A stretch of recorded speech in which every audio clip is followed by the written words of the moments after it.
जी sir, आपको कितने फीसद उम्मीद है कि आप ही एनआर हल्के के एमएलए होंगे? मैं झूठी उम्मीद लगा कर नहीं बैठता। नहीं, फिर भी देखिए, आप 5 साल से लगातार बार बार आप ही जो है रुकन असम्बली हैं, तो कहीं ना कहीं एक उम्मीद सी रहती है कि भी मैं ही इस मर्तबा आऊंगा।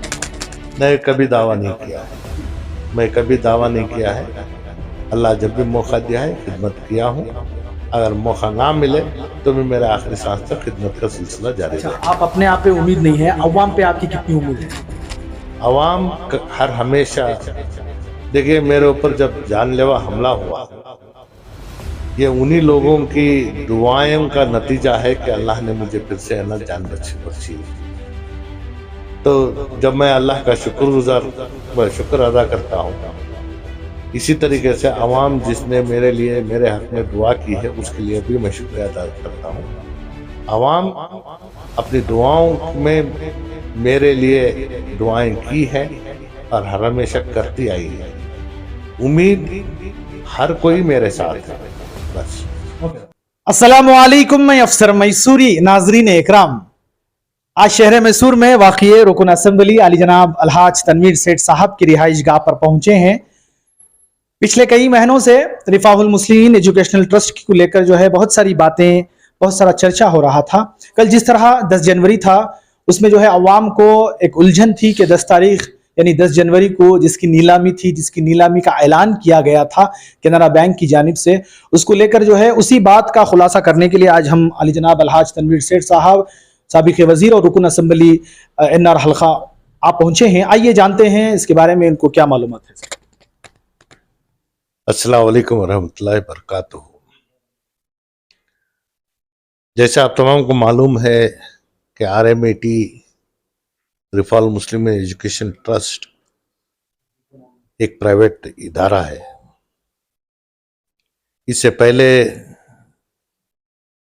2-3 मरतबा इदारा कर्जा लेकर बैंक की अदाई नहीं करने की वजह से नीलामी का नोटिस आया था।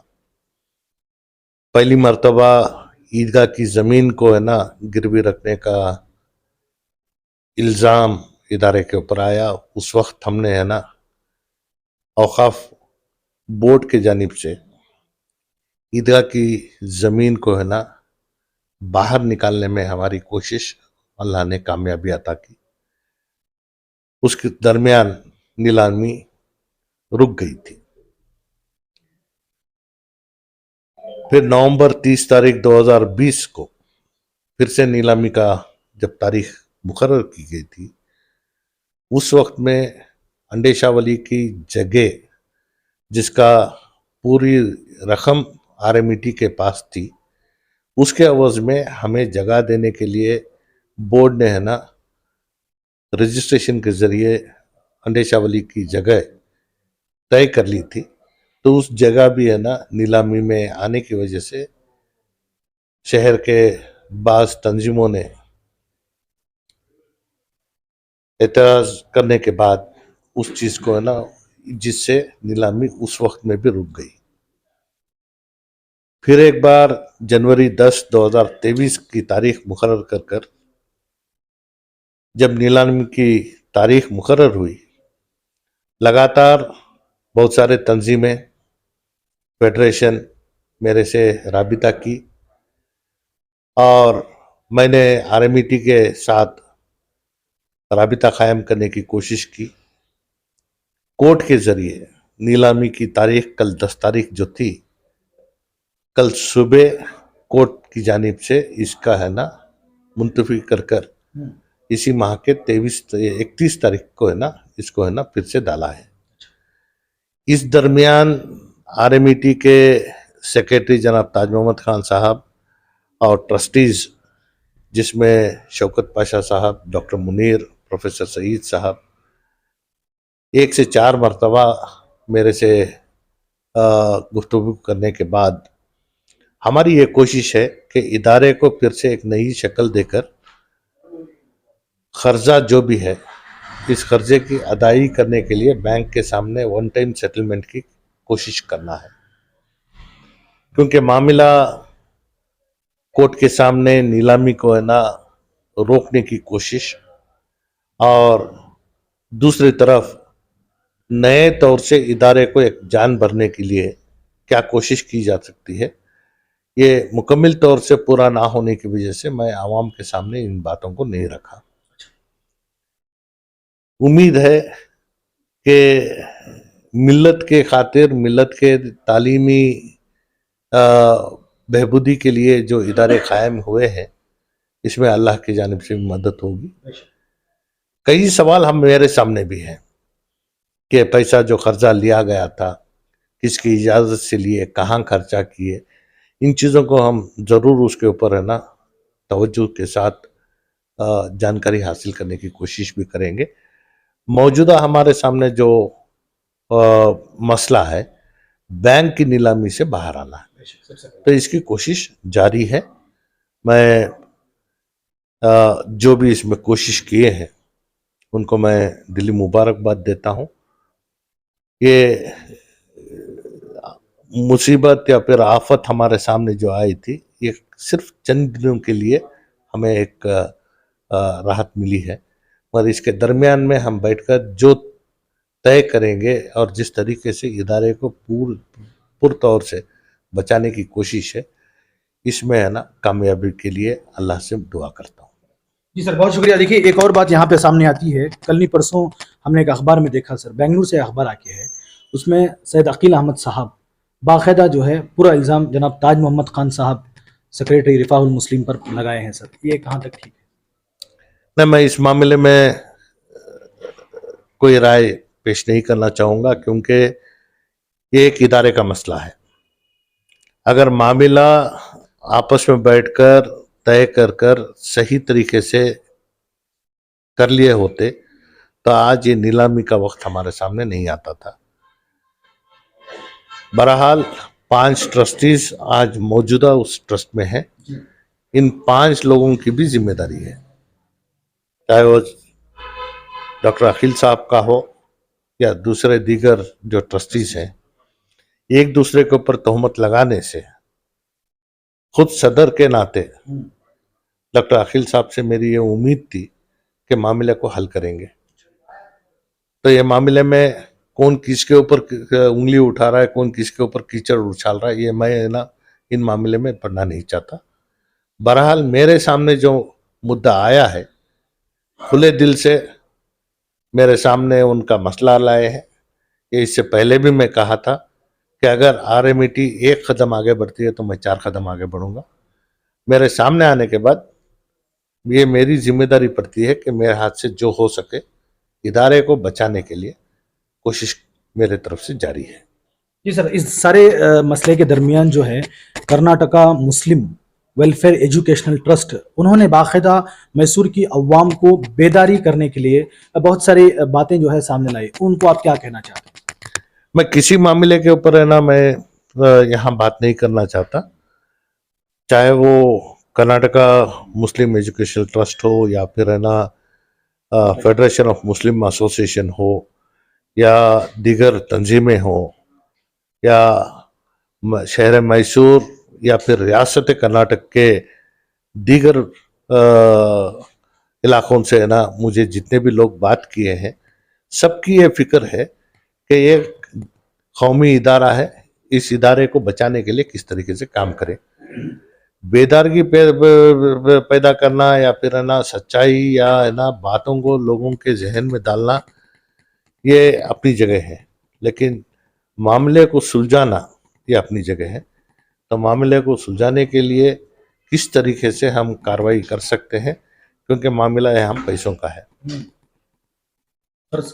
कर्जा जो लिए हैं, ये बात और है कि कब लिए, क्यों लिए, किसकी इजाज़त से लिए और लेने के बाद कहाँ खर्चा किए, ये वक्त के साथ साथ है ना सच्चाई हमारे सामने ज़रूर आएगी।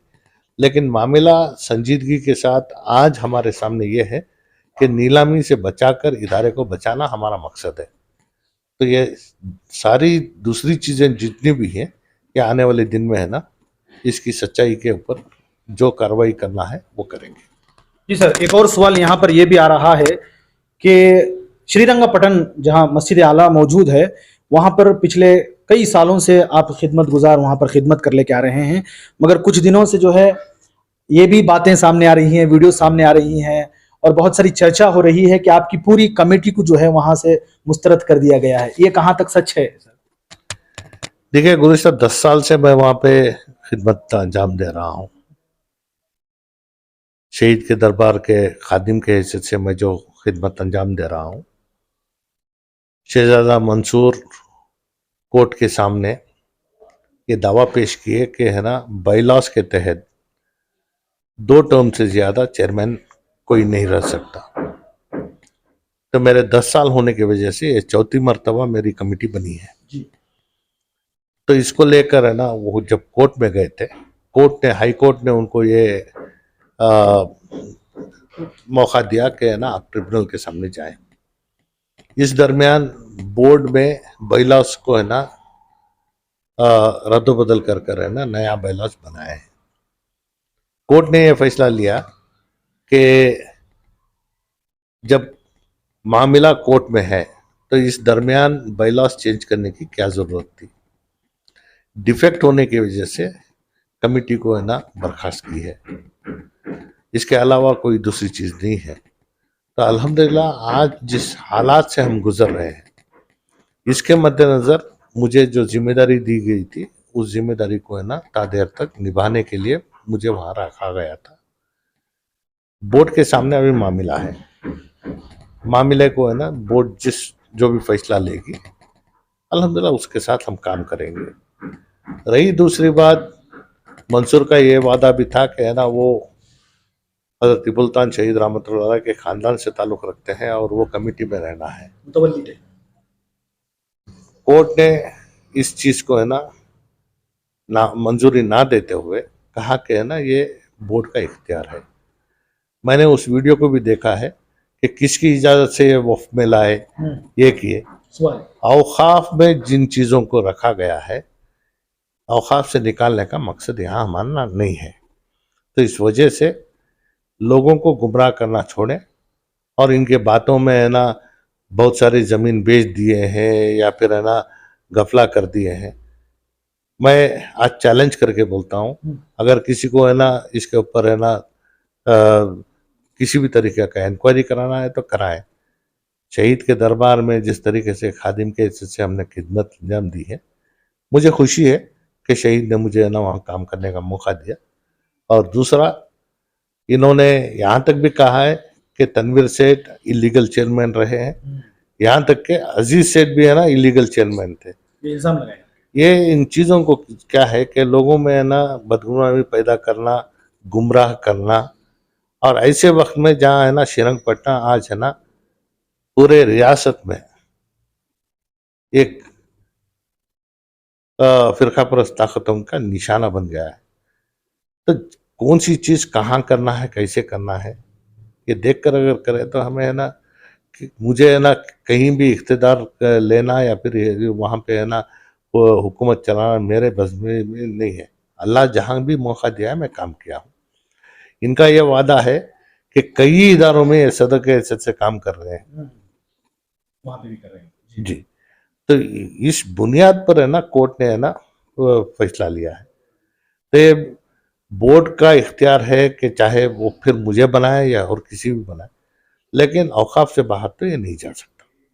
जी सर, एक और लास्ट आखिरी सवाल है सर। जिस तरह सियासत को लेकर जो है खुसूसन यनार हल्के में देखा जा रहा है कि अभी जो है वक्त बहुत लंबा है, फिर भी जो है यहाँ पर गर्मा गर्मी शुरू हो गई है सर। इसको लेकर, क्योंकि आप पिछले 5 साल से जो है आप यहाँ के रुकन असम्बली हैं, मगर अभी भी वक्त लंबा है, फिर भी जो है यहाँ पर बहुत सारे लोग जो है उमंग रहे हैं। इसको लेकर आप क्या कहना चाहेंगे, क्योंकि कुछ पार्टियों ने अपनी पूरी ताकत, पूरा जोर यहाँ पर लगा रहे हैं सर? सियासी एतबार से ना लोगों के एतमाद जिसके साथ भी है, वो वोटों की शक्ल में जो भी आएगा फैसला है ना, नतीजा उसके बाद ही आएगा। कोशिश करना हर किसी का भी इख्तिदार बनता है, कोशिश करें। अल्हम्दुलिल्लाह, कभी मैंने ये नहीं कहा कि है ना जब भी मैं सदा मैं हूँ। इंतखाब जब भी आ रहे हैं तो है ना इंतखाब में है ना ये दाव पेश चलते रहते हैं, नतीजा आने के बाद मालूम होता है कि अगले 5 साल के लिए कौन है। ओके, इनका ये कहना है कि नतीजा आने के बाद ये मालूम होगा कि अगले 5 साल के लिए कौन है, मगर नतीजा आने से पहले ये जो इल्जामात का दौर चल रहा है सर, कि आपने खुसूसन एनआर हल्के के लिए तरक्याती कामों को जो है ढंग से नहीं किया या देखा नहीं, उसको लेकर क्या कहेंगे? देखिए, मेरे में कभी भी ये आदत नहीं है कि जो भी काम अल्लाह ने मुझसे लिया है मैं सिर्फ और सिर्फ अल्लाह की मंजूरी के लिए किया है। हालात हमारे क्या थे, हल्के क्या है ना, नक्शा हमारे सामने क्या था, आज क्या है, ये लोगों को जिस तरीके से तरक्की के काम हुए हैं ये वो बेहतर जानते हैं। बार बार काम करने के बाद इसे बयान करना ये मेरे खून में नहीं है। तो इस वजह से इससे पहले 20 साल अल्लाह ने मुझे यहाँ की खिदमत के लिए चुन लिया था। उससे पहले मेरे वालिद रहे हैं। तो नरसिम रजा हल्के में आज जो भी हम देख रहे हैं, इससे पहले हल्का जेएसएस हॉस्पिटल तक भी हमारा हल्का था। हल्के की निशानगी जहां हो, जैसे हो, आज राजीव नगर हो, कल्याणगिरी हो, या फिर है ना वहां के जितने इलाके हैं ये चामुंडेश्वरी हल्के में थे। 2008 के बाद हमारे हल्के में आए। आज वहां पे जितना तरक्की का काम हुआ है, जो हुआ है, वो दौर, इसलिए ये हमारे बुजुर्गों का एक कहावत है कि तुम जितनी भी तरक्की कर लो माजी को कभी भूलना नहीं है। माजी में हमारा क्या था, एक घड़े पानी के लिए ना जो हंगामा होता था, लारी के अलावा हमारे पास पानी का कोई रास्ता नहीं था। आज घर घर में है ना नल है, हर जगह है ना ट्रांसफार्मर डालने के बाद करंट आया है, हर जगह पक्के रास्ते बने हैं। इससे पहले का दौर क्या था, जो तकलीफ उठाए हैं उन लोगों को ये मालूम है कि अल्लाह ने मुझसे क्या काम लिया है। मैं किसी को दिखावा कर कर काम करने का नहीं है। हाँ, ये बात सच है कि जब भी इंतखाब का दौर आता है, शांति नगर गौशानगर में एक पार्क नहीं बना है। अरे भाई, लोग अपनी ज़रूरत के लिए मकानात जो बने हैं, मैं किसका मकान निकाल के पार्क बनाऊं? ये लोगों को गुमराह करने की जो साजिश है, ये सिर्फ 5 साल में एक बार आती है, थोड़े वक्त के लिए। थोड़े वक्त के लिए। तो लोगों के साथ इससे पहले भी रहा हूं, इसके बाद भी रहूंगा। तो इस वजह से किसी के दाव पेश के लिए या फिर है ना इल्जामात अगर कोई डाल रहा है, तो उनको मैं कहूँगा कि है ना ये चौराहे पे करके बात करने से तुम्हारे साथ कैमरे के सामने आ जाए, जो भी उनके सवाल हैं उसका जवाब देने के लिए तैयार हूँ। माशाल्लाह, बहुत बड़ी बात सर।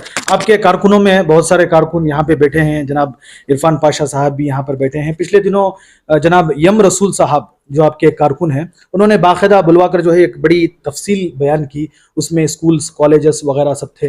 तो इस तरह के भी कारकुन आपके मौजूद हैं कि आपके जो अच्छाइयाँ हैं उसको बयान करें, उसको लेकर आप क्या कहना चाहेंगे? अल्लाह जिसको हिदायत देता है, जो मेरे हक में बोलना चाहे उसकी उसे भी आज़ादी है, जो मेरे खिलाफ बोल रहा है उसे भी आज़ादी है।